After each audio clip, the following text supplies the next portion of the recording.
ಓಂ ಶ್ರೀ ಗುರು ಬಸವಲಿಂಗಾಯ ನಮಃ. ಸರ್ವರಿಗೂ ಶರಣು ಶರಣಾರ್ಥಿ. ಆಯುಧವ 500 ಇದ್ದರೇನು, ರಣರಂಗದಲ್ಲಿ ಹಗೆಯ ಕೊಲ್ಲುವುದು ಒಂದೇ ಅಲಗು. ಏನ ನೋದಿ ಏನ ಕೇಳಿದರೇನು, ತನ್ನ ಅರಿಯದನ್ನಕ್ಕ. ತನ್ನ ತಾನರಿದ ಬಳಿಕ ನೀನಾನೆಂಬುದೇನೂ ಇಲ್ಲ. ನಿಜಗುರು ಸ್ವತಂತ್ರ ಸಿದ್ಧಲಿಂಗೇಶ್ವರನು ತಾನೇ ಆದನು. ಇದು ಸ್ವತಂತ್ರ ಸಿದ್ಧಲಿಂಗೇಶ್ವರರ ವಚನ. ಸ್ವತಂತ್ರ ಸಿದ್ಧಲಿಂಗೇಶ್ವರರು ಅಂತ ಹೇಳಿ ಒಬ್ಬ ಬಹಳ ದೊಡ್ಡ ಯೋಗಿ, ಯಡಿಯೂರು ಸಿದ್ಧಲಿಂಗೇಶ್ವರರ ಶಿಷ್ಯರು. ತೋಂಟದ ಸಿದ್ಧಲಿಂಗೇಶ್ವರರು ಅಥವಾ ಯಡಿಯೂರು ಸಿದ್ಧಲಿಂಗೇಶ್ವರರು 15ನೇ ಶತಮಾನ ಅಥವಾ 16ನೇ ಶತಮಾನದ ನಡುವೆ ಬಾಳಿದಂತಹವರು, ದೀರ್ಘಕಾಲ ಬಾಳಿದಂತಹವರು, 12 ವರ್ಷಗಳ ಕಾಲ ತಪಸ್ಸು ಮಾಡಿದಂತಹವರು. ಅಂತಹ ಸಿದ್ಧಲಿಂಗೇಶ್ವರರು 701 ಜನ ವಿರಕ್ತರನ್ನ ತಯಾರು ಮಾಡಿದ್ರು. ಅವ್ರನ್ನೆಲ್ಲ ಕರ್ಕೊಂಡು ಸಂಚಾರ ಮಾಡ್ತಿದ್ರು. ಅಲ್ಲಲ್ಲಿ ಮಠಗಳನ್ನ ಸ್ಥಾಪನೆ ಮಾಡಿ ಅವ್ರನ್ನ ಇರಿಸ್ತಾ ಇದ್ರು. ಅಂತ ಅನೇಕ ಜನ, 100 ಜನ ವಿರಕ್ತರಲ್ಲಿ ಸ್ವತಂತ್ರ ಸಿದ್ಧಲಿಂಗೇಶ್ವರರು ಒಬ್ರು. ಅವ್ರ ಅಂಕಿತ ಕೂಡ ನಿಜಗುರು ಸ್ವತಂತ್ರ ಸಿದ್ಧಲಿಂಗೇಶ್ವರ. ಬಹಳ ಅದ್ಭುತವಾಗಿದೆ. ಈ ವಚನ ಶರಣರ ಅಂದ್ರೆ ಇವ್ರದ್ದು ಈ ಮೂಮೆಂಟ್ ಅಲ್ಲಿ ಏನ್ ಬರ್ತಾರೆ, ಯಡಿಯೂರು ಸಿದ್ಧಲಿಂಗೇಶ್ವರರ ನೇತೃತ್ವದಲ್ಲಿ ಏನ್ ಬರ್ತಾರೆ, ಅದು ಅದ್ಭುತವಾದಂತಹ ಒಂದು ಕ್ರಾಂತಿ. ಆ ಸಿದ್ಧಲಿಂಗೇಶ್ವರರ ಜೊತೆ ಇದ್ದಂತಹವರು ಶರಣರ ಪರಿಭಾಷೆಯಲ್ಲೇ ಬದುಕಿದಂತಹವರು, ಶರಣರ ಪರಿಭಾಷೆಯನ್ನು ಅರ್ಥ ಮಾಡಿಕೊಂಡು ಹಾಗೆ ಬಾಳಿ ಹಾಗೆಯೇ ವಚನ ಬರೆದಂತಹವರು. ಅಂತಹವರು ಶೂನ್ಯ ಸಂಪಾದನೆಗಳನ್ನ ಸಂಪಾದಿಸಿದವರು. ಗೂಳೂರು ಸಿದ್ಧವೀರಣ್ಣನೊಡೆಯರೊಬ್ರು, ಗುಮ್ಮಳಾಪುರ ಸಿದ್ಧಲಿಂಗರು ಅಂತ ಒಬ್ರು ಬರ್ತಾರೆ. ಇವರು ಬಹಳ ಅದ್ಭುತವಾಗಿ ಶೂನ್ಯ ಸಂಪಾದನೆಗಳನ್ನು ಮಾಡ್ತಾರೆ. ಈ ಸ್ವತಂತ್ರ ಸಿದ್ಧಲಿಂಗೇಶ್ವರರು KR ಪೇಟೆಯಲ್ಲಿ ಅವ್ರದ್ದು ಮಠ ಇದೆ, ಈಗಲೂ ಇದೆ ಆ ಮಠ. ಅಲ್ಲಿ ಇದ್ಕೊಂಡು ಇವರು ಸಂಚಾರವನ್ನು ಮಾಡ್ತಾ ಅದ್ಭುತವಾದ ವಚನಗಳು ಕೊಟ್ಟಿದ್ದಾರೆ. ಈ ವಚನ ಒಂದು ವಿಶೇಷವಾದಂತಹ ವಚನ. ನಿಮ್ಗೆ ಹೇಳಿದ್ನ, ಆಯುಧ 500 ಇದ್ದರೇನು, ರಣರಂಗದಲ್ಲಿ ಹಗೆಯ ಕೊಲ್ಲುವುದು ಒಂದೇ ಅಲಗು.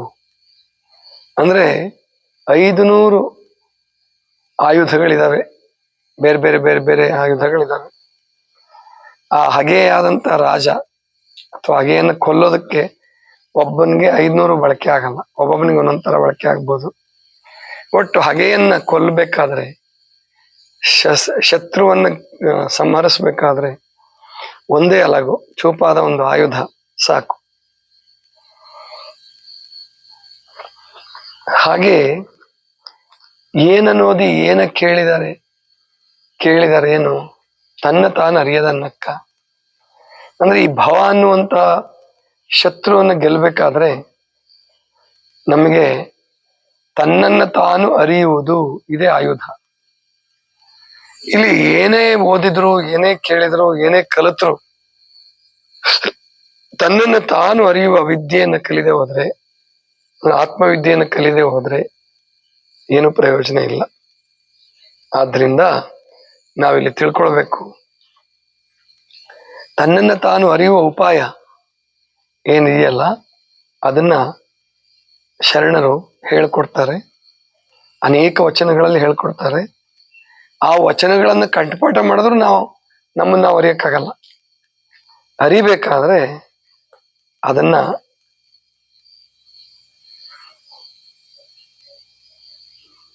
ಮೊದಲು ವಚನಗಳ ಕಂಠಪಾಠ, ಆಮೇಲೆ ಮನನ ಮಾಡ್ಬೇಕು. ಅಂದ್ರೆ ಅದನ್ನ ಅರ್ಥ ಮಾಡ್ಕೋಬೇಕು. ಕಂಠಪಾಠ ಮಾಡೋದು ಬೇರೆ, ಅರ್ಥ ಮಾಡ್ಕೊಳ್ಳೋದು ಬೇರೆ. ಮನನ ಮಾಡ್ಕೊಳ್ಳೋದು ಅಂದ್ರೆ ಮನಸ್ಸಿನಲ್ಲಿ ಚೆನ್ನಾಗಿ ಇಟ್ಕೊಂಡು ಅದನ್ನ ಅರ್ಥ ಮಾಡ್ಕೊಳ್ಬೇಕು. ಶಬ್ದಶಃ ಅರ್ಥ ಆಗ್ಬೇಕು ಮೊದಲು, ಅದರ ಒಟ್ಟು ಭಾವ ಅರ್ಥ ಆಗ್ಬೇಕು. ಯಾವುದೇ ಒಂದು ವಚನ ನಾವು ಕಲಿತಿದ್ದೀವಿ, ಕಂಠಪಾಠ ಮಾಡಿದೀವಿ, ಈಗ ಅವನು ಶಶಾಂಕ ಹೇಳ್ದ, ಜ್ಞಾನದಿಂದಲೇ ಇಹವು, ಜ್ಞಾನದಿಂದಲೇ ಪರವು, ಜ್ಞಾನವಿಲ್ಲದಿರೆ ಸಕಲವೂ ತನಗಿದ್ದು ಹಾನಿ ಕಾಣಯ್ಯ ಸರ್ವಜ್ಞ. ಅದ್ಭುತವಾದ ವಚನ. ಕಂಠಪಾಠ ಮಾಡಿಲ್ಲ ಇನ್ನೂ, ಅವನು ಅರ್ಧಂಬರ್ಧ ಮಾಡಿದೀನಿ ಅಂತ ಹೇಳ್ತಾನೆ. ಅರ್ಧ ಪೂರ್ಣ ಮಾಡಿದ್ಮೇಲೂ ಇಹ ಅಂದ್ರೇನು, ಪರ ಅಂದ್ರೇನು, ಈ ತರ ಶಬ್ದಗಳ ಅರ್ಥ ತಿಳ್ಕೋಬೇಕು. ಜ್ಞಾನದಿಂದಲೇ ಇಹವು ಅಂದ್ರೇನು, ಜ್ಞಾನದಿಂದಲೇ ಪರವು ಅಂದ್ರೇನು, ಜ್ಞಾನ ಇಲ್ಲದಿರೆ ಸಕಲವೂ ತನಗಿದ್ದು ಹಾನಿಯಾಗದು ಅಂದ್ರೆ ಏನು. ಅದನ್ನ ಸರಿಯಾಗಿ ನಾವು ಮನೋಗತ ಮಾಡ್ಕೊಂಡ್ವಿ ಅಂದ್ರೆ ಆವಾಗ ನಮ್ಗೆ ವಚನ ಅರ್ಥ ಆಯ್ತು. ಅದಕ್ಕೆ ದಿವಸ ಒಂದು ವಚನ ನೀವು ಹೇಳೋದು, ಕೊನೆ ಪಕ್ಷ ಹೇಳೋದಾದ್ರೂ ಅಭ್ಯಾಸ ಮಾಡಿ. ನೋಡ್ಕೊಂಡು ಹೇಳೋದಕ್ಕಿಂತಲೂ ಕಂಠಪಾಠ ಮಾಡಿ ಹೇಳೋದು ಬಹಳ ಒಳ್ಳೇದು. ಕಂಠಪಾಠ ಮಾಡಿ ಹೇಳಿದ್ರೆ ಅದು ಯಾವಾಗ್ಲಾದ್ರೂ ನಿಮಗೆ ನೆನಪಿಗೆ ಬರ್ತಿರುತ್ತೆ. ಏನೋ ಕೆಲಸ ಮಾಡ್ತಿರ್ತೀರಾ, ಓಡಾಡ್ತಿರ್ತೀರಾ, ಆವಾಗ ನೆನಪಿಗೆ ಬರ್ತದೆ. ಓಹೋ ಇದ್ರ ಹಿಂಗಿದೆ. ಆಯುಧ 500 ಇದ್ದರೇನು, ಆಯುಧ ಅಂದ್ರೆ ಗೊತ್ತಾಯ್ತು ನಿಮ್ಗೆ. ಒಟ್ಟು ಯಾವುದೇ ಕತ್ತಿ, ಬೇರೆ ಬೇರೆ ಬೇರೆ ಬೇರೆ ಏನು ಗುರಾಣಿ ಅದೊಂದು ಸಹಾಯಕ ಆಯುಧ ಅಲ್ಲ. ಅದು ಪೆಟ್ಟು ಬೀಳ್ಲಾರ್ದಂಗೆ ಅಡ್ಡ ಹಿಡಿಬೇಕು, ಅದು ಗುರಾಣಿ. ಆಮೇಲೆ ಕತ್ತಿಗಳಲ್ಲೇ ಬೇರೆ ಬೇರೆ ತರ ಕತ್ತಿಗಳಿದ್ವು. ಈಗಂತೂ ಸಿಕ್ಕಾಪಟ್ಟೆ ಆಗಿದಾವ ಬಿಡಿ, ಗನ್ನುಗಳು ಇವೆಲ್ಲ. ಈಗ ಆಯುಧಗಳು, ಶೆಲ್ಗಳು, ಬಾಂಬುಗಳು, ಇಂಥ ಆಯುಧಗಳು ಬಂದ್ಬಿಟ್ಟು. ಆವಾಗ ಸಿದ್ಧಲಿಂಗೇಶ್ವರರ ಕಾಲಕ್ಕೆ ಆಯುಧಗಳು ಇದ್ವು. ಅವಕ್ಕೂ ಹೆಸರು ಬೇರೆ ಬೇರೆ ಇದಾವೆ. ನಮಗೆ ಅದು ಯುದ್ಧದ ಪರಿಭಾಷೆ ಗೊತ್ತಿಲ್ವಲ್ಲ, ಹಾಗಾಗಿ ಅವು ತಕ್ಷಣಕ್ಕೆ ನೆನಪು ಬರಲ್ಲ. 500 ಆಯುಧ ಇದ್ರು ಕೂಡ ಹಾಗೆ ರಣರಂಗದಲ್ಲಿ ಹಾಗೆಯೇ ಕೊಲ್ಲುವುದು ಒಂದೇ ಅಲಗು. ಏನ ನೋದಿ ಏನ ಕೇಳಿದರೇನು, ತನ್ನ ತಾನು ಅರಿಯದ ನಕ್ಕ. ತನ್ನ ತಾನು ಅರಿಯೋದೇ ಬಹಳ ಮುಖ್ಯ. ಅದನ್ನು ಮಾಡದೆ ಹೋದ್ರೆ ಏನು ಪ್ರಯೋಜನ ಆಗಲ್ಲ. ತನ್ನ ತಾನು ಅರಿಬೇಕು, ತನ್ನ ತಾನು ಅರಿಯದನ್ನಕ್ಕ. ಇನ್ನು ತನ್ನ ತಾನು ಅರಿದ ಬಳಿಕ, ತನ್ನನ್ನು ತಾನು ಅರಿದ ಬಳಿಕ ನೀ ನಾನೆಂಬುದಿಲ್ಲ. ಇದು ಬಹಳ ಮುಖ್ಯ. ತನ್ನನ್ನು ತಾನು ಅರ್ಥ ಮಾಡ್ಕೊಂಡ್ಮೇಲೆ, ಅರಿತ ಮೇಲೆ, ನೀನು ಅಂದ್ರೆ ಪರಮಾತ್ಮ, ನಾನು ಭಕ್ತ, ಬೇರೆ ಬೇರೆ ಅಲ್ಲ. ತನ್ನನ್ನು ತಾನು ಅರಿತ ಮೇಲೆ ನೀ ನಾನೆಂಬುದಿಲ್ಲ. ನಿಜ ಗುರು, ನಿಜಗುರು ಸ್ವತಂತ್ರ ಸಿದ್ಧಲಿಂಗೇಶ್ವರ ತಾನೇ ಆದನು, ತಾನೇ ಆದನಾಗಿ. ಅಂದ್ರೆ ಭಕ್ತ ಮತ್ತು ಭಗವಂತನ ನಡುವೆ ಸಂಪೂರ್ಣ ಅಭೇದತ್ವವನ್ನು ಸಾಧಿಸೋದೇ ಶರಣನ ಗುರಿ. ನೀರನ್ನ ಬೆರೆತಂತೆ, ಕ್ಷೀರವನ್ನು ಬೆರೆತಂತೆ. ಅವಾಗ ಭೇದ ಇರಲ್ಲ. ಹಾಲಿನ ಜೊತೆ ನೀರು ಜಾಸ್ತಿ ಬರ್ತದ್ರೆ ಭೇದ ಇರುತ್ತೆ. ಆದ ನೀರಿನ ಜೊತೆ ನೀರು ಬೆರೆತರೆ ಆಗ ಹಾಕಿದ ನೀರು ಈಗ ಹಾಕಿದ ನೀರು ಅಂತ ಗೊತ್ತಾಗಲ್ಲ. ಹಾಗೆ ಹಾಲಿನ ಜೊತೆ ಹಾಲು ಕುಡಿಸಿದ್ರೆ ಅದ್ಯಾವ ಹಾಲು ಇದ್ಯಾವ ಹಾಲು ಅಂತ ಗೊತ್ತಾಗಲ್ಲ. ಹಾಗೆ ಜೀವಾತ್ಮ ಪರಮಾತ್ಮ ಒಂದಾಗೋದು. ಅದು ಒಂದಾಗದೆಲ್ಲ ಹೊರಗಲ್ಲ. ಇದು ಬಹಳ ಅದ್ಭುತವಾದ್ದು. ನಮ್ಮ ಸಹಸ್ರಾರದಲ್ಲಿಯೇ ಪರಮಾತ್ಮನ ಅಂಶವು ಅಡಗಿದೆ. ಹೃದಯದಲ್ಲಿ ಜೀವಾತ್ಮ ಅಡಗಿದೆ.